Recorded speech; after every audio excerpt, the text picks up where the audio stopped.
बच्चों अब हम देखेंगे हमारे पास में जैसे कि ऊर्ध्वाधर तल में वर्ती गति, जो आप हेडिंग पॉइंट देख पा रहे हो, उसके अकॉर्डिंग होता क्या है कि सबसे पहले आपको देखना है कि ऊर्ध्वाधर तल किस प्रकार से बनता है, वो भी वर्ती गति के अकॉर्डिंग। तो एक माना कि हमारे पास में वर्ती एक वर्ताकार कोई पथ है,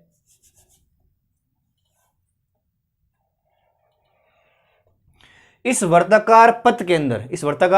पथ के अंदर माना कि हमारे पास में ये यहां पर क्या है, कोई एक सेंटर पॉइंट है ओ, सेंटर पॉइंट ओ है। मैं एक वर्टिकल और हॉरिजेंटल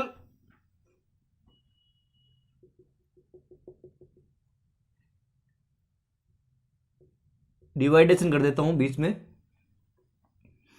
जो कि यहां तक जाएगा। और इस डिवाइडेशन के अंदर क्या होता है कि जैसे कि हमारे पास में कुछ चीजें हम दे देते हैं, यहां पर ओ यहां पर दे दिया, और एम मैंने यहां पर दे दिया, और एल मैंने यहां पर दे दिया, और एच मैंने यहां पर दे दिया। ठीक है बच्चों, कोई भी आप एक्स वाई जेड कुछ भी आप दे सकते हो यहां पर। तो आप देख सकते हो यहां पर कि माना कि हमारे पास में कोई एक पार्टिकल है, जिससे बिंदु ओ से वो पार्टिकल जो है एम द्रव्यमान कोई पार्टिकल है, इस एम द्रव्यमान के पार्टिकल को इसे फेंका जाता है। जैसे कि जब हम झूला झुलाते हैं ना, जैसे कि कोई नीचे कोई भार बंधा हुआ है एक डोरी से, और उसको इस प्रकार से हम, जैसे कि आप कह सकते हो कि गतियां जो होती है, कंपन गति, दोलन गति, उसकी हम दोलन गति करवाते हैं, तो दोलन गति के अंदर क्या होता है कि यहां पर माना है कि पार्टिकल है और दोलन गति धागा से बंधा हुआ है, तो वो इस प्रकार से गति करता रहता है। ठीक है बच्चों, अब यहां पर गति करते रहने पर क्या होता है कि उसमें कुछ ना कुछ तनाव उत्पन्न होगा। प्रारंभ के अंदर जो धागा होता है वो शून्य पर पड़ रहता है, यानी कि उसका प्रारंभिक वेग होता है u। कुछ समय बाद में जब माना कि जो वस्तु है वो m द्रव्यमान की वस्तु बिंदु P पर पहुंचती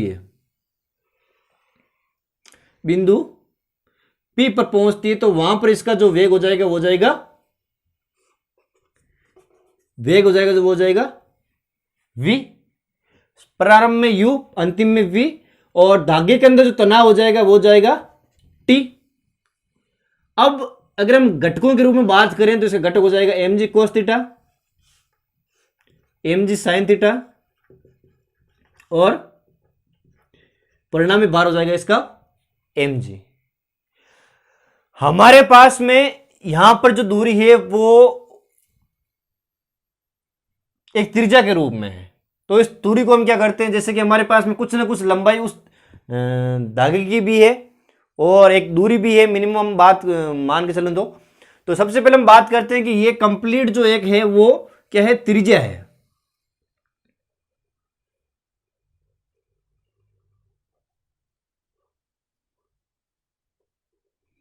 वो क्या है, त्रिज्या है।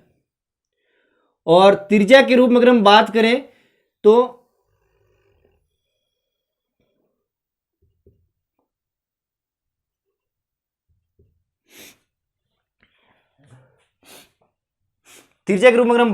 तो माना कि जैसे कि हमारे पास में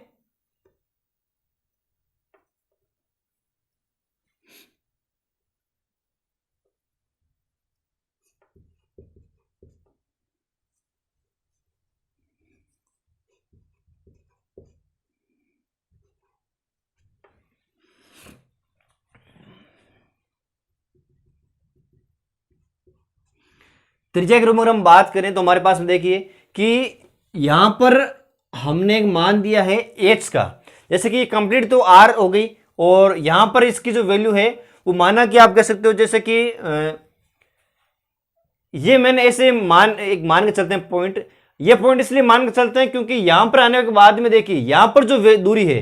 तो तनाव जो होगा वो कुछ ना कुछ तनाव हो जाएगा, और तनाव जो होगा वो ढीला भी पड़ जाएगा। दूरियां तो बराबर है, लेकिन एक छोर पर पहुंचने के बाद में यहां पर इसकी जो दूरी है वो कम हो जाएगी, तो शेष बची दूरी क्या हो जाएगी, वो अलग हो जाएगी और ये दूरी अलग हो जाएगी। यहां पर एच दूरी माना कि ये ज्यादा है तो ये आर माइनस एच ज्यादा नहीं है, हालांकि है ये equally, R minus H plus H कितना हो जाएगा, एच से एच कैंसिल आउट और बचा क्या, आर बचा। तो कंप्लीट क्या है, चाहे किसी भी दिशा में जाए त्रिज्या ही है, ये बात आपको ध्यान में रखनी है, किसी भी दिशा में जाए ये है एक तरह की त्रिज्या ही। लेकिन यहां पर हमें अलग अलग घटकों के रूप में बांटना और इसका वेग भी प्राप्त करना है ऊर्जाओं के रूप में। ऊर्जा में कितनी शक्ति होती है, कितनी लाभ होता है, वो भी हमें देखना पड़ेगा यहाँ पर। तो सबसे पहले हमें क्या करना है कि जैसे थ्योरी के अंदर आपको ये लिखना है कि माना m द्रव्यमान की एक वस्तु को r त्रिज्या के वर्ताकार पथ में गति करवाई, वर्ताकार पथ में दोलन गति करवाई जाती है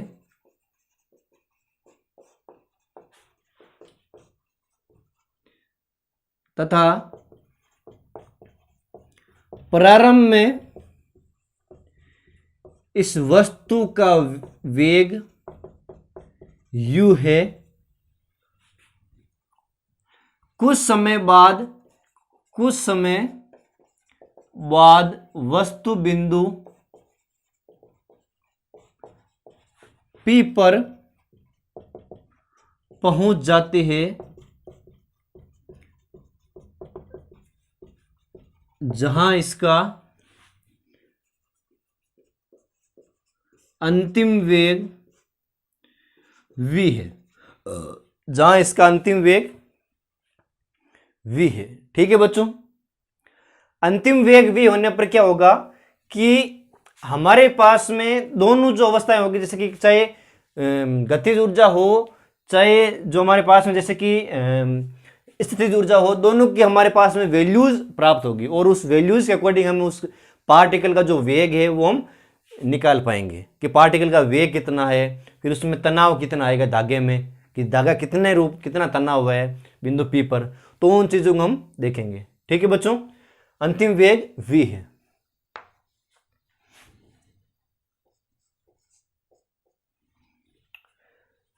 तो बिंदु L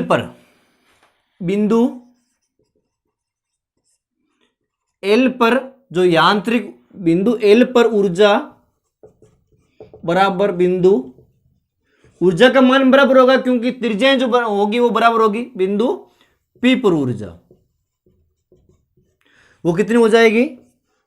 kinetic energy plus potential energy बराबर kinetic energy plus potential energy, दोनों की स्थितिज और गतिज ऊर्जा जो होगी वो बराबर हो जाएगी। तो इस स्थिति में देखिए 1/2 mu²। स्थितिज ऊर्जा तो बिल्कुल है ही नहीं क्योंकि ऊंचाई भी नहीं है। स्थितिज ऊर्जा जो होगी वो हमारे पास में कुछ ना कुछ होगी नहीं, ऊंचाई है, लेकिन एक तरह से आप कह सकते हो जैसे कि बिंदु P पर जो ऊर्जा होगी उस ऊर्जा में तनाव जो होगा वो इसके लिए ज्यादा हावी हो जाएगा, और तनाव ज्यादा हावी होगा तो उस स्थिति में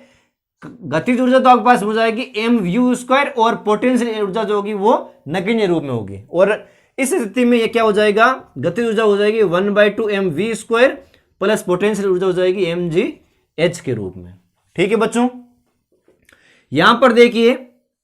कि जैसे 1/2 m और यहां पर आपके पास बच जाएगा 2। अगर हम यहां पर एलसीएम वगैरह कुछ प्रोसेस में करें तो एलसीएम का कोड आपके पास में हो जाएगा 2 mgh के रूप में, 2 mgh के रूप। अगर आप करना चाहो तो एक बार देख सकते हो करके, यहां पर बच जाएगा u² बराबर v² प्लस gh। ठीक है बच्चों, पक्षांतरण करने पर v² बराबर u², यह आप कह सकते देखिए कि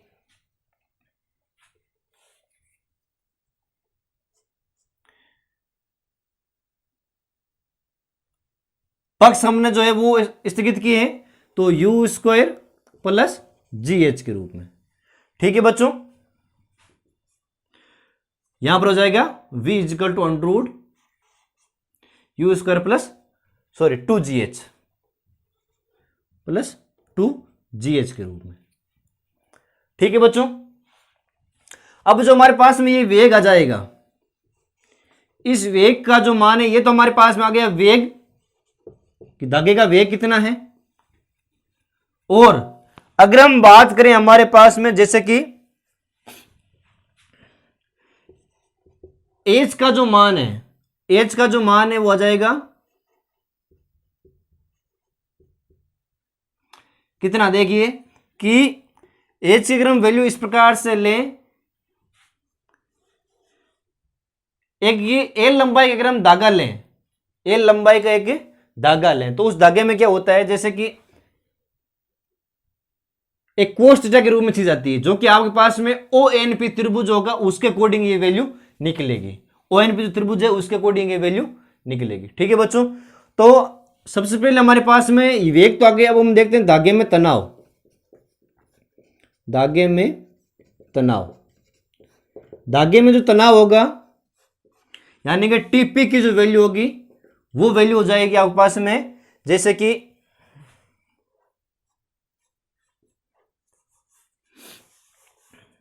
अभिकेंद्रीय बल mv² अपॉन आर, सॉरी धागे में जो तनाव होगा वो TP plus mv² upon R बराबर mg कोस थीटा के रूप में ये वैल्यू आपके पास निकल के आएगी। क्योंकि धागा जो है वो एक तो अभिकेंद्रीय बल और एक ही उसके अंदर जो त्वरण होगा, सॉरी यहां पर ये इस प्रकार से आ जाएगी कि धागे में जो तनाव होगा वो mg कोस थीटा और mv² अपॉन आर के रूप में, TP plus mg cos theta दोनों घटक और इसका जो परिणामी घटक और तनाव है दोनों वो एक दिशा में है, इसलिए वो जुड़ जाएंगे। और अभिकेंद्रीय बल जो होगा वो किस साइड लगेगा, केंद्र की ओर। ये जो मान जा रहा है, ये जो एरो जा रहा है वो इस दिशा में लगेगा। ठीक है बच्चों, यहां पर देखिए टीपी की वैल्यू हो जाएगी आपके पास में mv² upon R minus mg cos theta. ठीक है, यहां पर देखिए टीपी की वैल्यू mv² की वैल्यू कितनी है, u² plus 2gh upon R और माइनस mg कोस थीटा के रूप में। टीपी की वैल्यू कितनी आ जाएगी, टीपी की वैल्यू कितनी आ जाएगी, देखो कि टीपी की जो वैल्यू है वह वैल्यू आ जाएगा पास में। देखिए यहां पर आपको ध्यान रखनी है एक बात कि वैल्यू आपके पास में आ जाएगी टीपी देख अंदर, देखिए कि ओ एन पी के अंदर, ओ एन पी के अंदर यह आपके पास में कोण है थीटा समकोण। कोस थीटा की वैल्यू अगर हम बात करें तो लाल बटा कक्का, साइन थीटा कोस थीटा, आधार बटा कर्ण, आधार बटा कर्ण होता है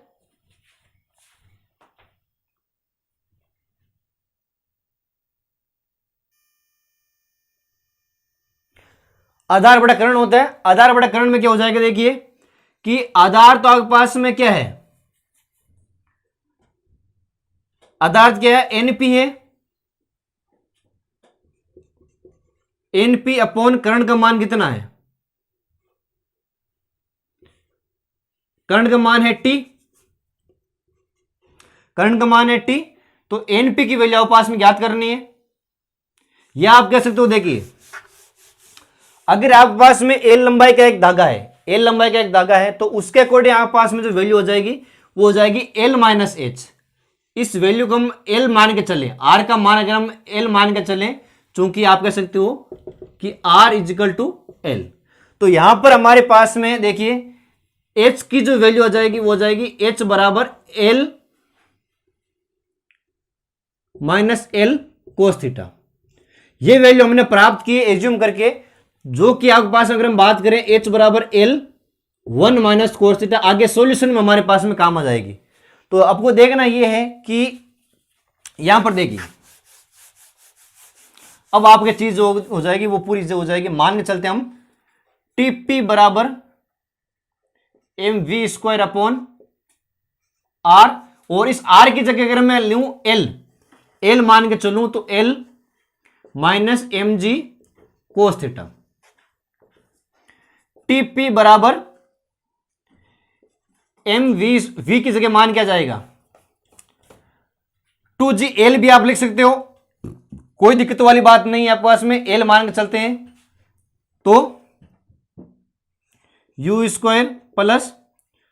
2, या आप कैसे तो आगे आप लिख लो तो भी ठीक है, 2g, एच का मान कितना है L1 minus cos theta upon L minus mg cos theta के रूप में। तो देखिए टीपी बराबर mu स्क्वायर, या आगे लिख लीजिए आप, सबसे अच्छा कंडीशन है आपका, सबसे अच्छी। तो देखिए कि कितना मान है, टीपी बराबर M U square plus 2gl plus 2g 1 minus cos theta minus mg cos theta. ठीक है बच्चों, तो देखिए टीपी की मान कितना आ जाएगा, एल से लो कैंसिल आउट हो जाएगा नीचे वाला, तो M U square plus 2g minus 2g cos theta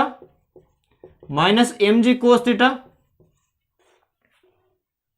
ठीक है, तो टीपी बराबर M U square plus 2g minus 3mg cos theta, ये वैल्यू आ जाएगी।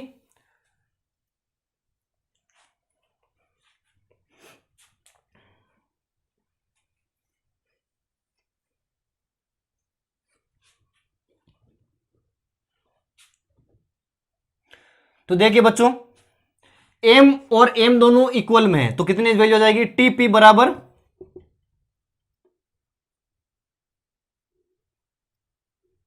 कि